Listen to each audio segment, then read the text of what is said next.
Sa'ad bin Ali bin Jazim dari Bani Salamah, Utbah bin Amir bin Ubaidah dari Bani Sawad. Mereka ini semua dari kabilah Khazraj. Jadi masih belum suku Aus itu masih belum ikut ketika itu. Jadi ketika 6 orang itu kembali ke Madinah, mereka sudah dalam keadaan beriman kepada Nabi. Setelah itu di tahun selanjutnya beliau kembali beliau 6 orang tersebut kembali ke Mekah untuk melaksanakan ibadah haji dan membawa teman-teman yang lain, 6 orang yang lain. Jadi ini yang pertama kali disebut perjanjian Aqabah yang pertama.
Selanjutnya, yakni kelima, wawasan Nusantara, ketahanan nasional, serta keanekaragaman masyarakat Indonesia.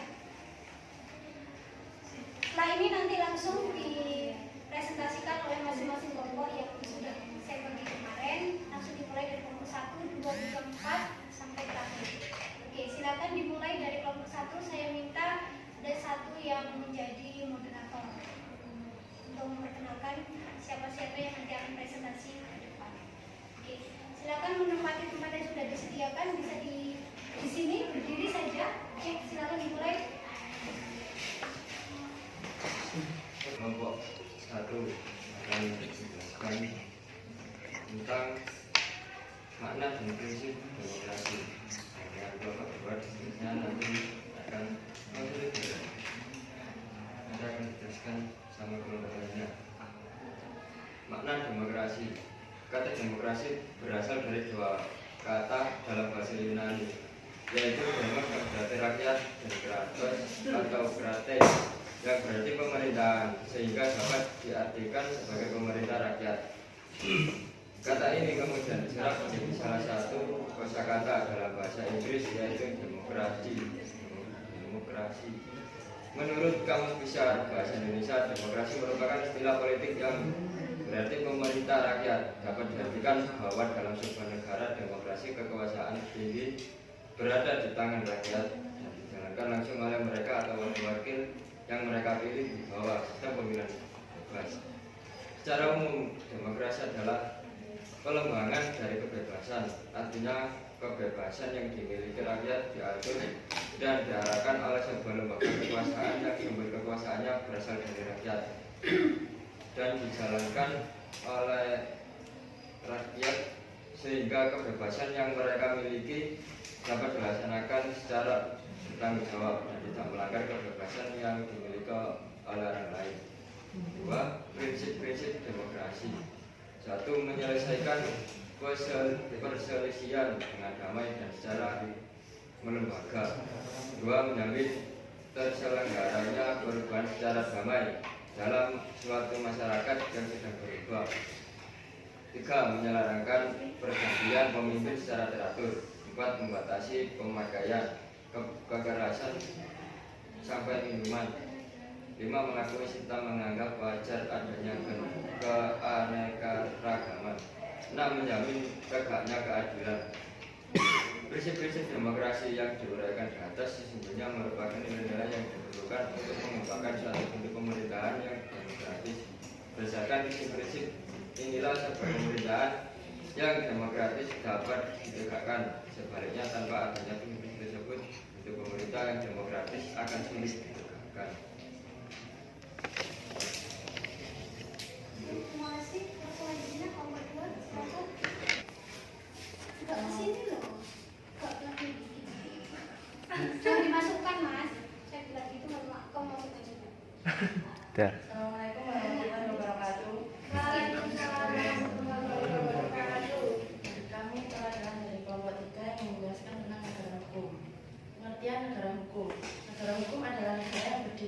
atas hukum yang menjamin keadilan kepada warga negaranya, yang mana keadilan tersebut merupakan syarat bagi tercapainya kebahagiaan hidup untuk warga negara dan sifat keadilan itu.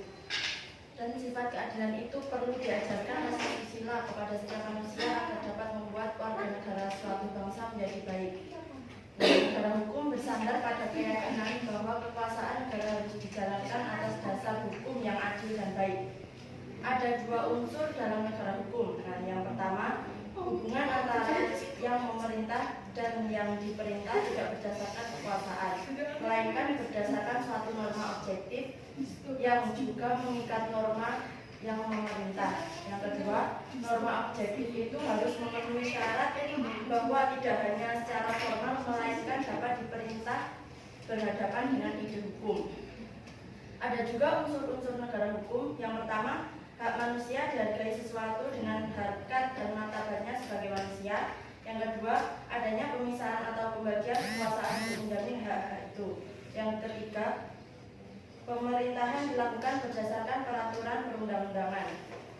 Nah, yang keempat, hadirnya peradilan administrasi dalam perselisihan antara rakyat dengan pemerintahnya.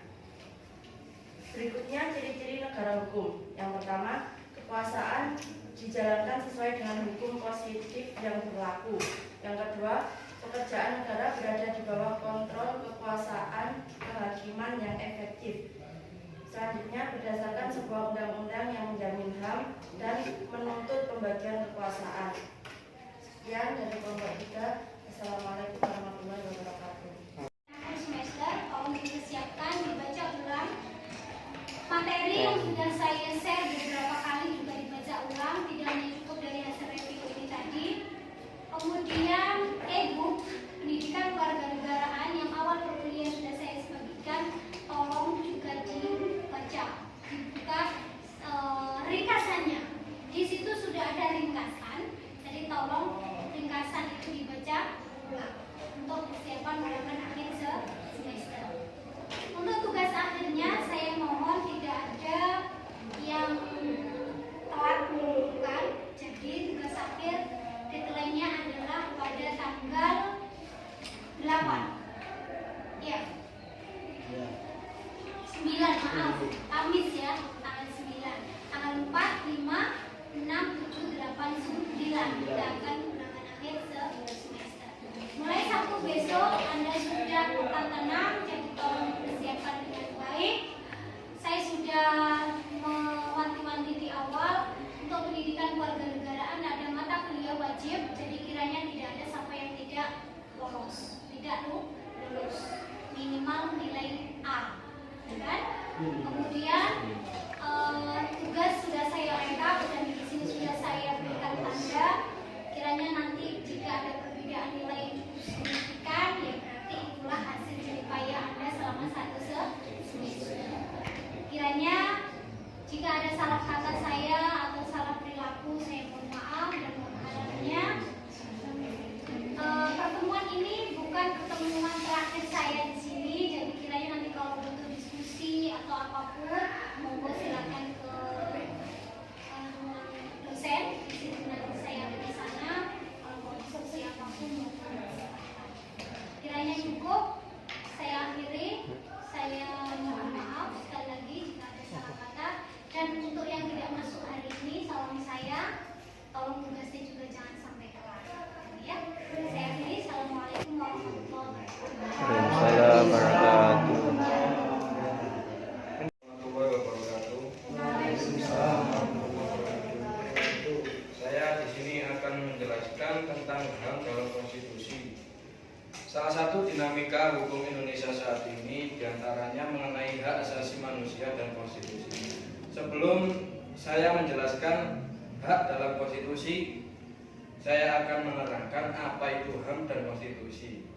HAM adalah seperangkat hak yang melekat pada hakikat dan keberadaan manusia sejak lahir sebagai makhluk Tuhan yang Maha Esa dan anugerahnya yang wajib dijunjung tinggi, dihormati, dilindungi, dipertahankan, dan tidak boleh diabaikan, dikurangi atau dirampas oleh siapapun. Dan pengertian konstitusi sendiri yaitu memiliki arti undang-undang dasar atau UUD dalam bahasa Latinnya yaitu Constituense. Dalam pengertian umumnya, konstitusi adalah sebuah norma sistem politik dan hukum yang dibentuk pemerintahan dan negara yang biasanya dikodifikasikan sebagai dokumen tertulis. Dalam hal ini, keduanya sangatlah saling berkaitan, khususnya dalam konsep negara hukum. Jadi, dalam pengertian ini semua wujud memiliki hukumnya. Yang poin selanjutnya yaitu letak HAM dalam konstitusi Indonesia. Sejak Indonesia merdeka, para pendiri Republik Indonesia sepakat bahwa berlandaskan hukum, yang mana diartikan sebagai konstitusi dan hukum tertulis yang mencerminkan kehormatan kepada HAM. Dalam UUD 1945 ditegaskan bahwa pemerintahan di Indonesia didasarkan oleh hukum, bukan dengan kekuasaan belaka. Pada dasarnya, deklarasi Indonesia pada prinsipnya termuat dalam naskah pembukaan UUD NRI 1945 pada alinea ke-1. Sebelum adanya perubahan kedua pada tahun 2000, UUD NRI 1945 hanya memuat sedikit tentang HAM. Yang pertama pasal 27 ayat 1 dan ayat 2, pasal 28, pasal 29 ayat 2, pasal 30 ayat 1 dan pasal 34. Namun semua pasal tersebut tidak dijumpai tentang istilah HAM. Dan ditemukan hanya hak dan kewajiban warga negara. Tapi ada salah satu pasal yang memberi jaminan konstitusional atas HAM, yaitu pasal 29 ayat 2 yang menyatakan bahwa negara menjamin kemerdekaan tiap-tiap penduduk untuk memeluk agamanya dan kepercayaan itu. Yang poin selanjutnya, di dalam perubahan kedua, pengaturan HAM tercantum dalam satu bab tersendiri, yaitu dalam bab 10A dengan 10 pasal serta 24 ayat, yaitu pasal 28 sampai dengan pasal 28J. HAM yang diatur dalam perubahan kedua UUD NRI 1945 tidak ada yang bersifat mutlak dan tanpa batas. HAM dalam UUD NRI 1945 dapat diklasifikasikan menjadi 4 kelompok, yaitu hak sipil dan politik, hak ekonomi, sosial, dan budaya, hak atas pembangunan dan hak khusus lain, serta tanggung jawab negara dan kewajiban asasi manusia. Selain itu ada hak yang dikategorikan sebagai hak yang tidak dapat dikurangi dalam keadaan apapun, yang meliputi hak untuk hidup, hak untuk tidak diperbudak, hak untuk tidak disiksa, hak kemerdekaan dan hak hati nurani, hak beragama, hak untuk diakui sebagai pribadi di hadapan hukum, dan untuk tidak dituntut atas dasar yang berlaku. Kesimpulannya, dalam kehidupan berbangsa dan bernegara, salah satu aspek penting adalah keberadaan konstitusi. Hal ini bersifat fundamental karena konstitusi memuat adanya pengaturan perlindungan HAM bagi warga negaranya, salah satunya di negeri kita Indonesia. Sekian penjelasan HAM dalam konstitusi kelompok 4. Wassalamualaikum warahmatullahi wabarakatuh. Waalaikumsalam warahmatullahi wabarakatuh. Waalaikumsalam warahmatullahi wabarakatuh. Ya, kami dari kelompok 5 akan mempresentasikan tentang wawasan Nusantara. Seperti yang sudah dibahas minggu kemarin, wawasan Nusantara adalah cara pandang bangsa Indonesia terhadap rakyat, bangsa, dan wilayah negara Kesatuan Republik Indonesia yang meliputi darat, laut, dan udara. Di atasnya sebagai satu kesatuan politik, sosial, budaya, dan pertahanan keamanan. Latar belakang wawasan Nusantara antara lain yaitu falsafah Pancasila. Nilai-nilai Pancasila mendasari pengembangan wawasan Nusantara. Nilai-nilai tersebut adalah penerapan hak asasi manusia seperti menjalankan ibadah sesuai dengan agama masing-masing, mengutamakan kepentingan masyarakat daripada individu dan golongan, dan pengambilan keputusan berdasarkan musyawarah untuk mufakat. Lalu aspek kewilayahan. Pengaruh geografis merupakan suatu fenomena yang perlu diperhitungkan karena Indonesia kaya akan aneka sumber daya alam dan suku bangsa. Lalu dari aspek sosial budaya, Indonesia diwarnai oleh pengalaman sejarah yang tidak menghendaki terulangnya perpecahan dikarenakan kemerdekaan yang diraih Indonesia merupakan hasil dari semangat persatuan dan kesatuan yang sangat tinggi, dan semangat itu harus dipertahankan. Lalu fungsi dari wawasan Nusantara itu sendiri adalah sebagai konsepsi ketahanan nasional, sebagai wawasan pembangunan, sebagai wawasan pertahanan dan keamanan negara, lalu sebagai wawasan kewilayahan sehingga berfungsi dalam pembatasan negara agar tidak terjadi sengketa dengan negara tetangga. Batasan dari tantangan NKRI adalah Risalah Sidang BPUPKI tanggal 29 Mei sampai 1 Juni 1945 tentang Negara Republik Indonesia dari beberapa pendapat para pejuang nasional. Ordonansi 1939 yaitu penentuan lebar laut sepanjang 3 mil laut dengan cara menarik garis pangkal berdasarkan garis air pasang surut pulau atau darat. Lalu Deklarasi Juanda 13 Desember 1957 merupakan pengumuman pemerintahan Republik Indonesia tentang wilayah perairan RI. Lalu tujuan wawasan Nusantara terdiri dari dua aspek, yaitu tujuan nasional dan tujuan ke dalam adalah tujuan nasional dapat dilihat dalam pembukaan Undang-Undang Dasar 1945 yang berbunyi untuk melindungi segenap bangsa Indonesia dan seluruh tumpah darah Indonesia dan sampai berdasarkan kemerdekaan, perdamaian abadi dan keadilan sosial. Lalu tujuan ke dalam adalah mewujudkan kesatuan segenap aspek kehidupan baik alamiah maupun sosial. Lalu implementasi wawasan Nusantara yaitu kehidupan politik,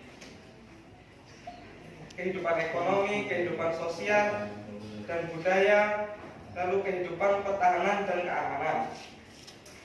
Beberapa hal yang perlu diperhatikan dalam kehidupan pertahanan dan keamanan, yaitu kegiatan pembangunan, pertahanan, dan keamanan harus memberikan kesempatan kepada setiap warga negara untuk berperan aktif karena itu kewajiban setiap warga negara.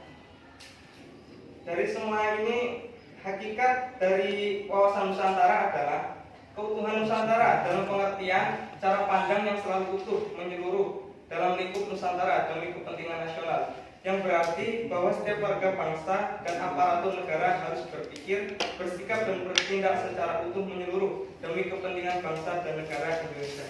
Ini cukup sekian dari Bapak kami. Assalamualaikum warahmatullahi wabarakatuh. Assalamualaikum warahmatullahi wabarakatuh. Waalaikumsalam warahmatullahi wabarakatuh. Saya dari kelompok 6 akan mempresentasikan tentang pertahanan dan keamanan nasional. Pembangunan pertahanan dan keamanan nasional merupakan bagian integral dari berbagai pembagian nasional.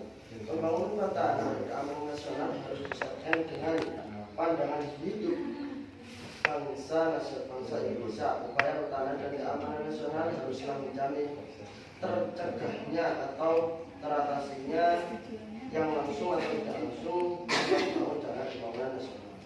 Tiap-tiap warga negara berhak dan wajib ikut serta dalam usaha pembelaan negara Indonesia. Hal ini merupakan dasar dari sistem pertahanan dan keamanan rakyat semesta.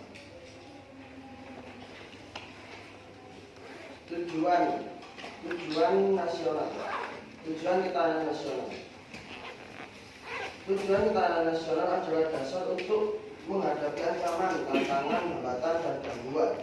Jadi semakin kuat ketahanan nasional suatu bangsa, semakin dapat menjamin kelangsungan hidup atau survival hidup suatu bangsa. Oleh karena itu, sekarang yang dibutuhkan adalah pembagian pembangunan ketahanan nasional secara bottom up apart melalui pembinaan tingkat ketahanan dari mulai ketahanan nasional, ketahanan daerah, ketahanan lingkungan, ketahanan keluarga, dan ketahanan pribadi. Dengan pembangunan ketahanan nasional melalui pendekatan dari bawah, maka diharapkan dapat mencapai kondisi keamanan nasional yang menjamin kelangsungan hidup bangsa dan negara sekaligus pelaksanaan pembangunan di berbagai daerah. Selanjutnya yaitu fungsi ketahanan nasional. Fungsi ketahanan nasional adalah sebagai doktrin dasar nasional perlu dipahami untuk menjamin tetap terjadinya pola pikir, pola sikap, pola tindakan, dan pola kerja dalam menyatukan langkah bangsa yang bersifat inter sampai regional atau wilayah inter dan sektoral maupun multidisiplin. Ketahanan nasional juga berfungsi sebagai pola dasar pembangunan nasional, pada hakikatnya merupakan arah dan pedoman dalam pelaksanaan pembangunan nasional di segala bidang dan sektor pembangunan secara terpadu yang dilaksanakan sesuai dengan rancangan program. Sifat-sifat ketahanan nasional yaitu mandiri, dinamis, dan wibawa. Kalau mandiri dapat dikatakan percaya pada kemampuan dan kekuatan sendiri dan tidak mudah menyerah. Sifat ini merupakan persyaratan untuk menjamin suatu kerjasama perlu nasional. Sifat kemandirian bukan semata-mata tergantung oleh pihak lain. Dinamis tidak tetap, naik turun tergantung situasi atau kondisi bangsa dan negara serta lingkungan strategisnya.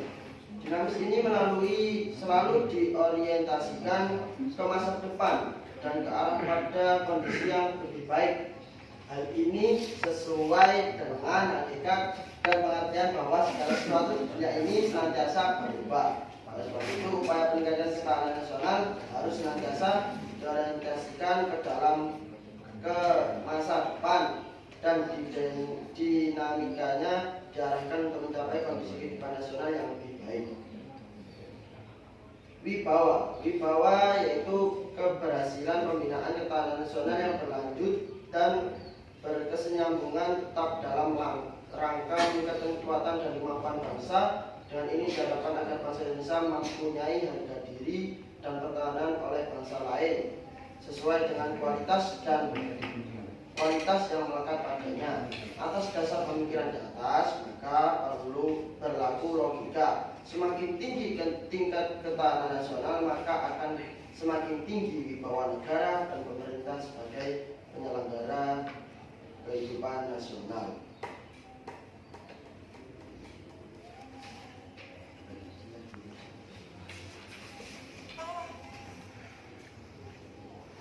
Terus dilanjut dengan ciri-ciri ketahanan nasional.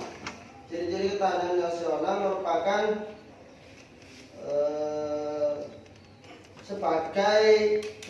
kondisi sebagai persyaratan utama bagi negara berkembang. Difokuskan untuk mempertahankan kelangsungan hidup dan mempertahankan kehidupan, didasarkan pada metode Astagrata. Seluruh aspek terdiri atas 3 aspek alamiah, Tigratra yang meliputi geografis, kekayaan alam, dan kependudukan, dan 5 aspek sosial, Pancagrata yang meliputi ideologi, politik, ekonomi, sosial, budaya, dan pertahanan keamanan. Berpedoman pada wawasan nasional, wawasan Nusantara merupakan cara pandangan bangsa Indonesia terhadap diri dan lingkungannya berdasarkan Pancasila dan Undang-Undang Dasar 1945. Wawasan Nusantara juga merupakan sumber utama dan landasan yang kuat dalam menyelenggarakan kehidupan nasional, sehingga wawasan Nusantara dapat disebut sebagai wawasan nasional dan merupakan landasan ketahanan nasional. Mungkin cukup itu yang bisa saya presentasikan. Wassalamualaikum warahmatullahi wabarakatuh. Assalamualaikum warahmatullahi wabarakatuh. Kami dari kelompok 7 akan mempresentasikan pengertian keragaman Indonesia. Keragaman Indonesia yaitu suatu kondisi pada kehidupan masyarakat. Biasanya keragaman Indonesia ada pada suku bangsa, ras, agama, dan budaya. Keragaman yang ada di Indonesia adalah kekayaan dan keindahan bangsa. Faktor penyebab keragaman bangsa Indonesia yaitu ada 5 poin. 1. Letak strategis wilayah Indonesia. Yang kedua, kondisi negara kepulauan. Yang ketiga, perbedaan kondisi alam. Yang keempat, keadaan transportasi dan komunikasi. Yang kelima, penerimaan masyarakat terhadap perubahan. Keberagaman suku bangsa dan budaya yaitu budaya mempunyai sifat yang universal dalam hal ini banyak sifat yang menyatu dan melekat pada setiap adanya budaya dan dihasilkan oleh masyarakat. Beberapa sifat universal budaya diantaranya yaitu: 1. Kebudayaan merupakan milik bangsa. Yang kedua, kebudayaan adalah hasil belajar. 3. Budaya berdasarkan lambang. 4. Kebudayaan dalam militer strategis. Yang kelima, kebudayaan bisa disesuaikan. Yang keenam, kebudayaan selalu berubah. Dan ketujuh, bersifat nisbi dan relatif. Keberagaman agama, kepercayaan dan ras di Indonesia biasanya terjadi yaitu gara-gara keberagaman ini antara lain dipengaruhi oleh geografis di jalur perdagangan internasional. Seperti contohnya negara asing yang masuk dalam Indonesia dan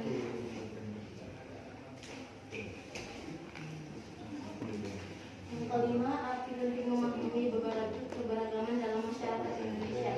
Keberagaman dalam masyarakat Indonesia itu dalam aspek wilayah menjelaskan bahwa wilayah negara Kesatuan Republik Indonesia adalah negara kepulauan dengan ribuan pulau besar dan kecilnya. Yang kedua, aspek sosial budaya menjelaskan bahwa masyarakat Indonesia diwarnai oleh berbagai macam perbedaan, baik perbedaan suku, rasa, agama, dan kebudayaan maupun bahasa. Keberagaman masyarakat Indonesia memiliki dampak positif sekaligus dampak negatif bagi diri sendiri, masyarakat maupun bangsa dan negara. Dampak positif tersebut memberikan manfaat bagi perkembangan dan kemajuan, dan dampak negatif tersebut mengakibatkan kehancuran bangsa dan negara. Cukup sekian dari Wahyudu. Assalamualaikum warahmatullahi wabarakatuh. Berkaitan dengan demokrasi dan Islam. Demokrasi mengandung nilai-nilai yaitu adanya unsur kepercayaan yang diberikan oleh pemerintah kepada rakyat, adanya pertanggungjawaban bagi seorang pemimpin. Sementara menurut Abdurrahman Wahid, demokrasi mengandung dua nilai, yaitu nilai yang bersifat pokok dan yang bersifat derivasi. Yang dimaksud Abdurrahman Wahid yang bersifat pokok yaitu kebebasan, persamaan, musyawarah, dan keadilan. Tidak ada halangan bagi agama untuk berdampingan dengan demokrasi, yaitu Islam.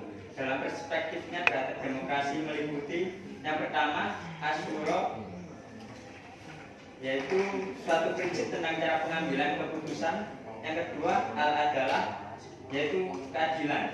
Artinya dalam menegakkan hukum, termasuk rekrutmen dalam berbagai jabatan pemerintah harus dilakukan secara adil dan bijaksana. Yang ketiga, yaitu al-musyawarah, adalah kesejajaran egaliter. Artinya tidak ada pihak yang merasa lebih tinggi dari yang lain sehingga dapat memaksakan kehendaknya. Yang keempat, al-amanah, adalah sikap pemenuhan kepercayaan yang diberikan seseorang kepada orang lain. Yang kelima, al-masuliyah, adalah tanggung jawab. Bagaimana kita ketahui bahwa kekuasaan dan jabatan itu adalah amanah yang harus diwaspadai, bukan nikmat yang harus disyukuri. Maka rasa tanggung jawab bagi setiap pemimpin atau penguasa harus dipenuhi. Yang keenam, al-huriyah, adalah kebebasan. Artinya setiap warga masyarakat diberi hak dan kebebasan untuk mengekspresikan pendapatnya. Itu tadi demokrasi dalam perspektif atau pandangan Islam. Selanjutnya